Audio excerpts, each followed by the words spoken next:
Hello there, good evening and welcome. From the National Assembly to the Presidency, issues bordering on inflation, economy, and the national security plus food security occupied the front burner in the outgoing week.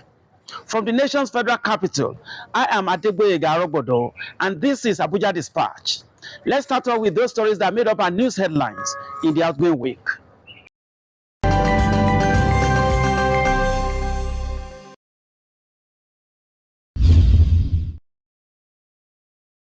President Bola Tinubu has performed the groundbreaking of the 3,102 renewed Hope City housing units in Karsana, Abuja, and reiterated his administration's resolve to provide decent and affordable housing for Nigerians. The project is part of a 20,000 housing units to be delivered in the Federal Capital Territory under a public-private partnership arrangement being implemented by the Federal Ministry of Housing and Urban Development.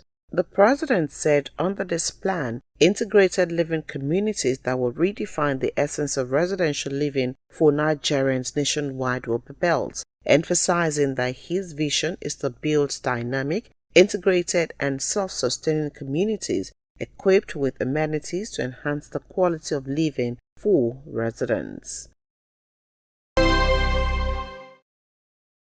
Nigeria's First Lady Senator Oluremi Tinubu has called on wives of governors to remain steadfast and supportive of one another. In a meeting with the governors' wives in Abuja, the First Lady commended them for their efforts in their various states, especially to ameliorate the hardships as occasioned by the removal of the fuel subsidy, and appealed to them to intensify their efforts. She disclosed that there would be the launch of the We Are Equal, We Are the Same campaign, an initiative of the Organization of African First Ladies for Development geared towards women empowerment, promoting economic growth, and advance gender equity. Meanwhile, the Renewed Hope Initiative will soon reintroduce the alternative high school for girls to give girls who had dropped out of school due to pregnancy, domestic violence, child trafficking, drug addiction, and other reasons the opportunity to return to the classroom and make a living for themselves. The federal government has announced some drastic and emergency measures to crash down the prices of staple food items across the country with immediate effect. Minister of Information and National Orientation Muhammadu Idris hinted these at the end of a 3-day food security emergency meeting presided over by the Chief of Staff, Femi Gbajabiamila. Part of the measure is the order to the Ministry of Agriculture and Food Security to release 42,000 metric tons of grains from the Federal Reserves to cushion the effect of the present food scarcity in the country. The minister said the government is determined to import food items if necessary to augment the present staff in circulation, and also go after unpatriotic Nigerians who are bent on hoarding goods in order to make exorbitant gains at the detriment of the Nigerian populace.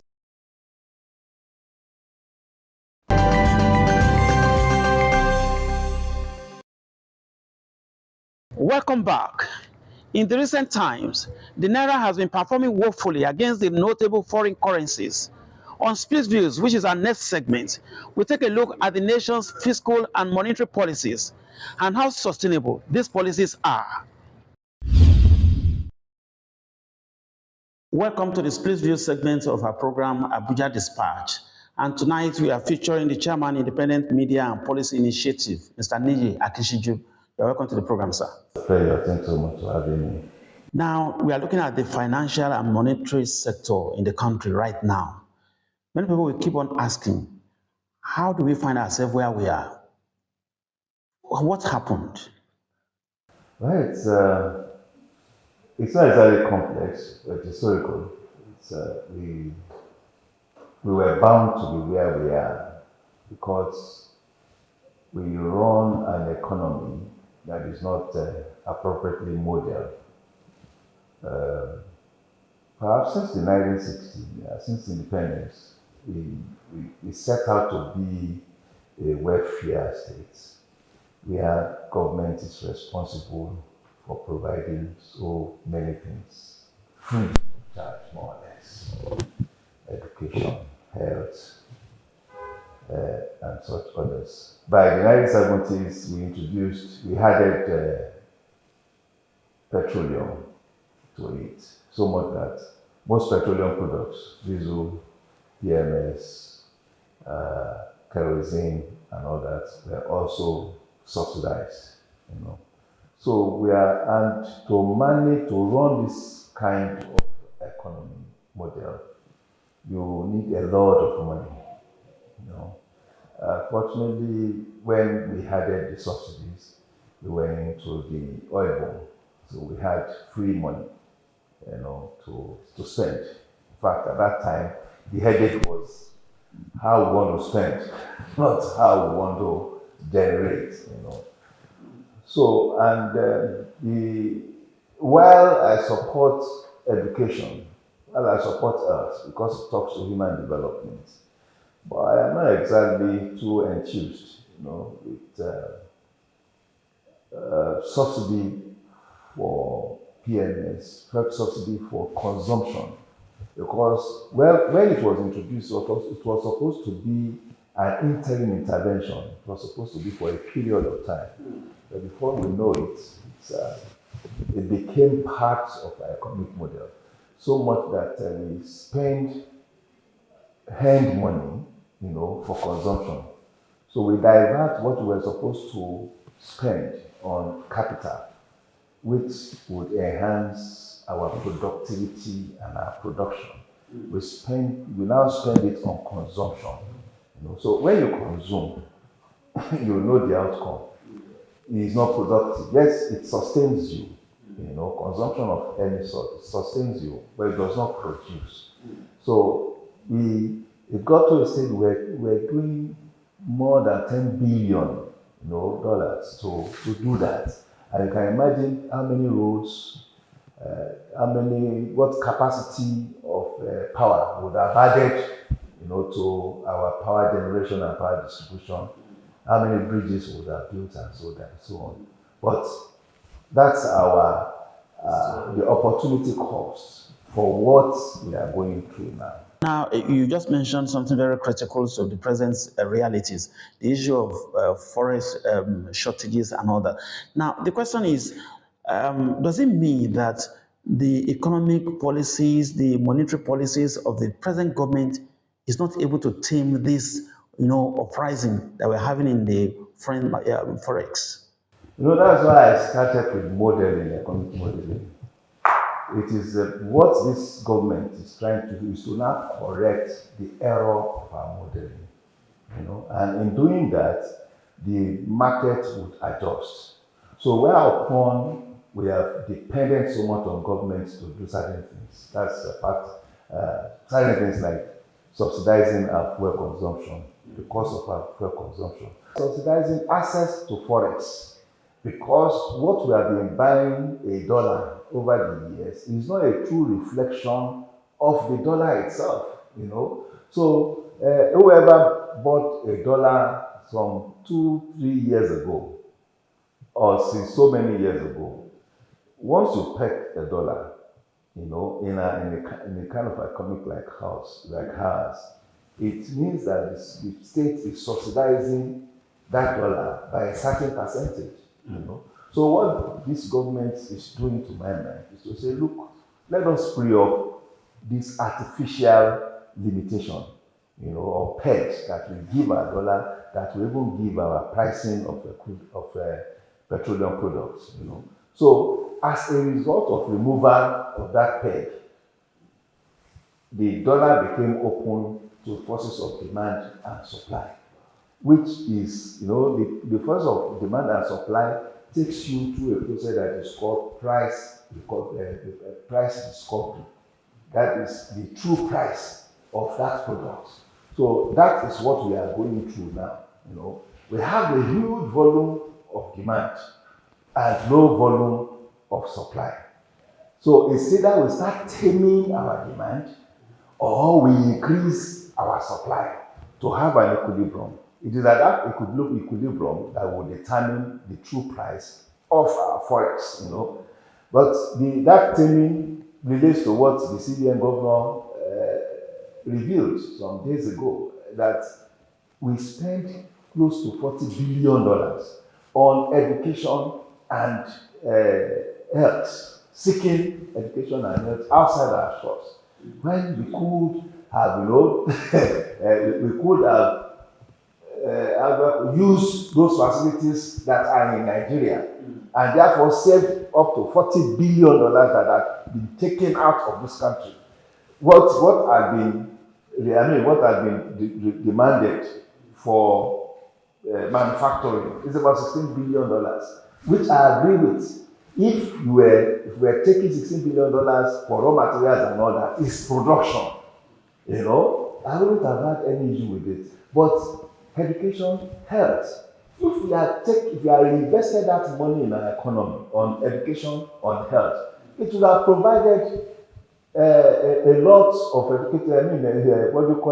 institutions, with capacity to take on those who are going even abroad for this. So what it translates to is that we've been spending even this hard-earned money on soft items, not exactly hard, productive items that we can actually access in country. So you can just imagine how scandalized one will feel when you've heard that this quantum of forex, have been taken out of this country. Now, that's the question. Now, how can the domestic demands of the dollar be reduced? What are the measures? So this is what we are saying. We need to tame our taste for foreign, either foreign exposure, foreign luxury goods, foreign services, and as the government is doing now, stop to the dollarization of the economy.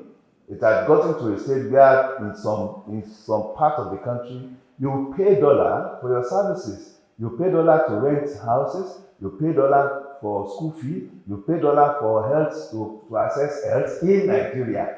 Some government institutions require that you pay dollars for levies too, So I am happy that the government has outlawed this, because when you pay dollars for domestic needs and services, it means that you have to go and seek, for dollars, at the black market, because it's not likely you are able to access it in the official market.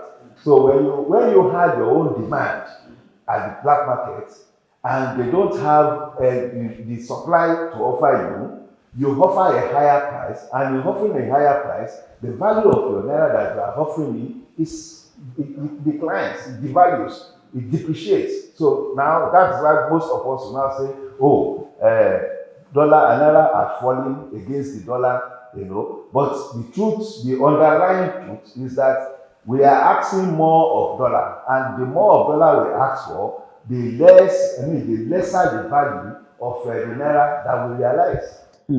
Now, there are some results coming out from the forensic auditing of the Apex Bank, as revealed by the CBN governor. How devastating are some of these findings, in your own estimation?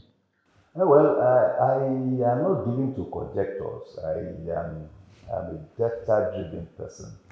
So when we get to hear some things, slip into the media space, I usually don't treat them with much seriousness until the government eventually do a white paper or do a review and come out with appropriate positions, on this. What those snippets we are reading in the newspapers or in the media are telling us is that there have been some form of infringements and the management, some form of breaches in the books and the management of the CBN. But for now, I still want to believe that it's still in the realm of speculations and conjectures. So when the government that had set up that committee, that investigative panel, when it comes out with the position paper, people like us will now take it as the reality of the matter. Now, Mr. President had lots of international travels recently, and one take home from some of those travels is the assurances of the international investors to come to Nigeria to invest. With the present economic climate, how sustainable could those assurances be? Are we sure that foreign investments are really tenable? I mean, are they really coming? Foreign investments is actually a function of marketing. If people don't know what you are offering, nobody will know what you are doing because um, foreign capital is always looking for comfort area. And if you do not provide information on the comfort you have provided or you have facilitated in your own jurisdiction, and don't forget it's also competitive. As you are asking for this capital, more than 30 countries are asking for the same capital. So they need to be persuaded on where do they take their capital to. Now, because the foreign investor or investors anywhere is not a sentimental person, it's about hard figure and data. So, by first traveling around to meet investors is to market what the government is doing. Two, we are also seeing within our domestic economy the policies that are being put in place to one, sanitize the environment. This is the removal of fuel subsidy is one of such. Harmonization of the forex windows is also one of such. Because when the foreign investor comes into the economy, he wants to be sure that he has access to exit that economy anytime he wants to. And the guarantee is that he can go to the market, to the forex market, and take his money and exit. So for him, when that kind of policy is in place, he feels confidence in the economy. Two, he also knows that he can project his expenses in our own jurisdiction. He knows at the point in time, this is the kind of exchange policy that is in place, and he can make his own projections. So these are some of the friendly policies, as it were. Foreign investment portfolio, for instance, is different from foreign direct investment.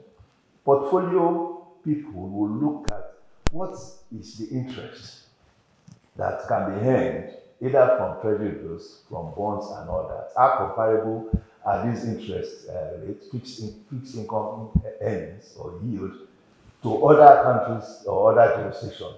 And will now determine, okay, if, of course, relative again to inflation. So at the time, our inflation rate is high, till now it's high, our interest rate was a bit, lesser, than our interest rate. The foreign investor believes that when your interest rate is lower than, especially your yield on fixed income investment, when your yield is lower, he will be losing if he comes in and buy fixed income assets, So that would be like a disincentive. For recently, we have seen how yield had gone up. That is, interest will be paid for whoever is buying that instrument.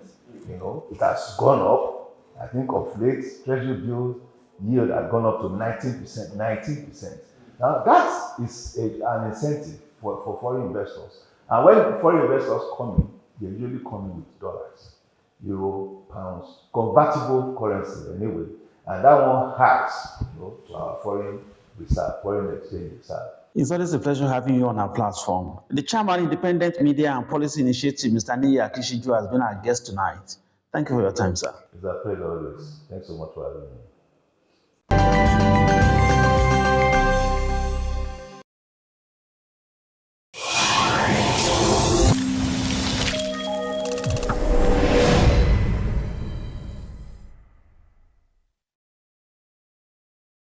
Welcome to the Street Talk segment on ABUJA Dispatch. This week we'll take a look at inflation in Nigerian economy. Food is one of the most important basic needs for survival. In Nigeria, unfortunately, the prices of food items in the market has increased exponentially. Nigerians have to pay more money to get these foodstuffs into their homes as they can hardly afford it. I am Ayodele Ibrahim. Let's go to the streets and hear what Nigerians have to say.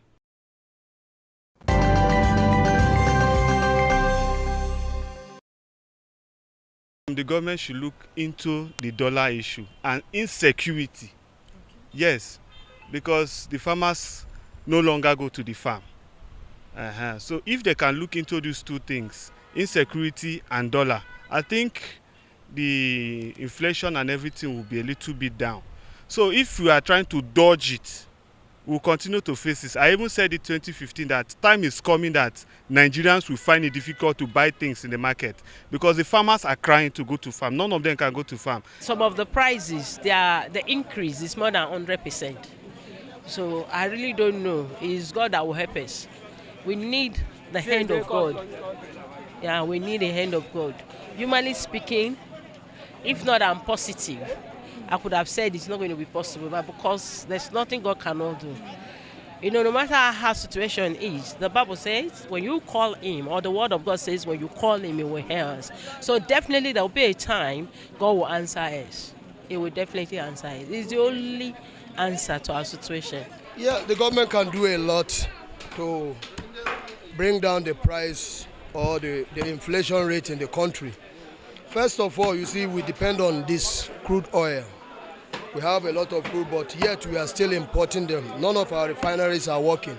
I think the government should try as much as possible to ensure that it gets the refinery up and running, or if the ones that are in existence are dilapidated, they should try as much as possible or quickly create new ones, because that is the only way they can bring down the price of the food, the price of foodstuff down. People are hungry, suffering for food to eat. Because of what? The things, hunger too much, and fuel can't increase price. That is why people are selling goods for us. They increase their home goods also. If you say you buy something today, 10 naira, like this red oil now, you buy it today now, 30,000. Tomorrow you go there now, 32, they go sell them for you. In even this rice, now even worse pass. This rice wey you dey see for here, if you buy am today, maybe you buy back 65,000. Tomorrow you go there na 70,000 you go dey here. We don tire for hungry. Me hungry no kill us for this country. Make government find solution for us so that make war no cause start because of hungry. Now they cause people to fight. They should not move for the poor masses to eat. Is it everybody can afford 1,200 naira to feed? That is what we are facing in this country. And this thing I'm telling you is happening here in Wuse Market. Understand me? A lot of influence that is going on in the country is too alarming. Even the country that is fighting war, the country that is fighting Gaza, the problem they are facing there is better than what Nigerians are facing today. People die out of starvation. And the worst crime in the earth is dying out of starvation. I prefer bomb or gun to shoot me to death than to die out of starvation. Rapid elevation of the price. A lot of things influence the country. I didn't know whether we are working for people or are we working for the Nigerians. People in Gaza, where there's war, are even better than the people in Nigeria. Let's be honest. When you are moving when they observe that we are with up to 1 million naira, the next thing they will come and kidnap your family and remand it for ransom. Ransom, they didn't know how much you get the money, how much you are owing people.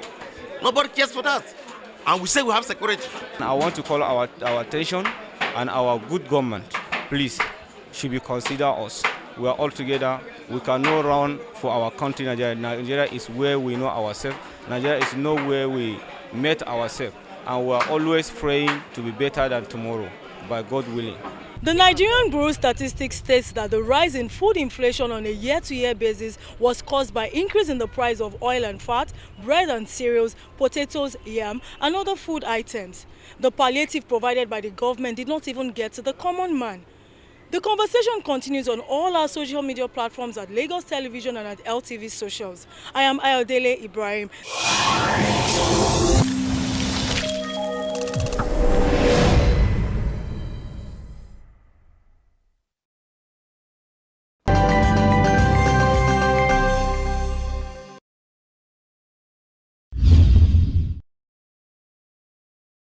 You pledge to Nigeria, your country, my country,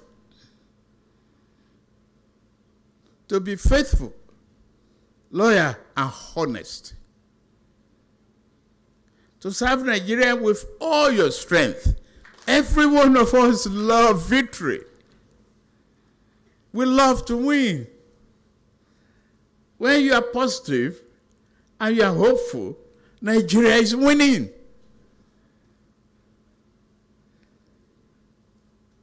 We did say it will be Eldorado, smooth all the way through, but we are confident that this country will excel in all ramifications that is. We will defend our unity and uphold our honor and glory in every way possible. Because we are Nigerians. We have no other country.